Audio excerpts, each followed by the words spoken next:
Hello বন্ধুরা, সবাই কেমন আছো? আজকে তোমাদের মাঝে আরেকটি রেসিপি নিয়ে হাজির হয়েছি। এক্সপ্রেস ফুড দিদি। ভিডিওটি স্কিপ না করে সম্পূর্ণই দেখতে থাকো। দেখো তরমুজের খোসা ফেলে দেওয়া অংশ দিয়ে কিভাবে রেসিপি করি। চলো শুরু করা যাক।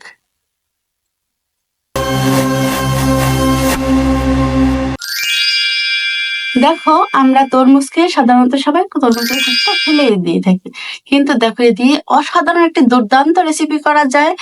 ভিডিওটি স্কিপ না করে সম্পূর্ণটাই আমার সাথে দেখতে থাকো। আমি তরমুজের খোসাগুলো আমি সুন্দরভাবে ছাড়িয়ে খসিয়ে নিলাম। হাতের কাছে কিছুই ছিল না, ছিল ডিম, তাই আমি ডিম দিয়ে সুন্দরভাবে রেসিপিটি তৈরি করছি। দেখো ডিমটাকে আমি আগে ভেজে রেখেছি, সুন্দরভাবে ভেজে আমি তুলে রাখবো এটাকে।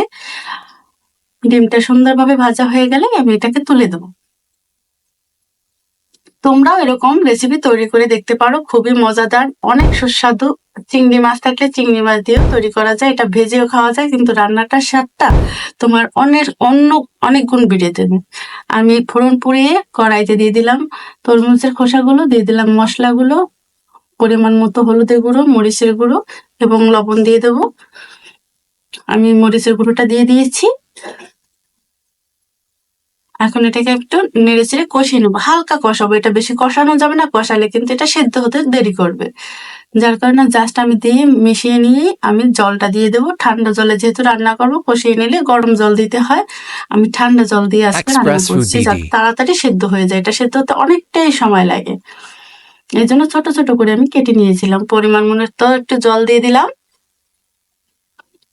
দেখো কত সহজে কম মশলা দিয়ে দুর্দান্ত রেসিপি তৈরি করা যায়, খেতে কিন্তু সেই অসাধারণ স্বাদ। আমি এটাকে একটু মিশিয়ে আমি এখন এটাকে ঢেকে দেবো হালকা আঁচ দিয়ে।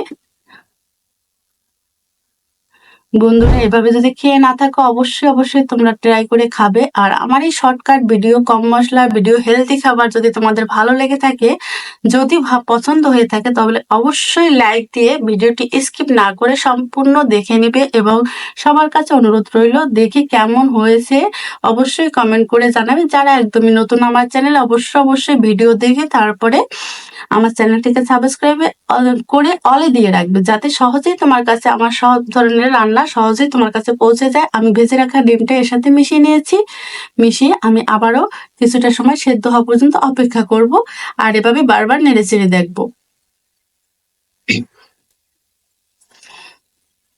যতক্ষণ না সেদ্ধ হবে ততক্ষণ কিন্তু আমি এভাবে হালকা হালকা বারবার দেখে নেব আর অপেক্ষা করব সেদ্ধ হওয়া পর্যন্ত। আমার ঝোলটাও টেনে আসছে, আর মাখা মাখা হয়ে আসছে, আর তরকারিটা আমার সেদ্ধ হয়ে আসছে। বন্ধুরা ভালো লেগে থাকলে অবশ্যই কমেন্ট করে জানিও। আমার তরকারিটা রান্না এক্সপ্রেস হয়ে ফুড গেছে, দিদি। খোসাগুলো একদম সিদ্ধ হয়ে গেছে, আমার তরকারি একদমই রান্না শেষ। যদি ভিডিওটি ভালো লাগে অবশ্যই কমেন্ট করে জানিও। শেষে একটু আমি জিরার গুঁড়ো মিশিয়ে দিলাম। আজকের মতো আমার রান্না এখানেই শেষ হয়ে গেল। কেমন হয়েছে জানিও। পরবর্তী ভিডিও নিয়ে তোমাদের মাঝে উপস্থিত হব। ততক্ষণ সবাই ভালো থাকবে। শেষে আমি কিন্তু সিদ্ধ করে রাখা কোয়েলের ডিমটা মিশিয়ে দিলাম। ধন্যবাদ সবাইকে, নমস্কার।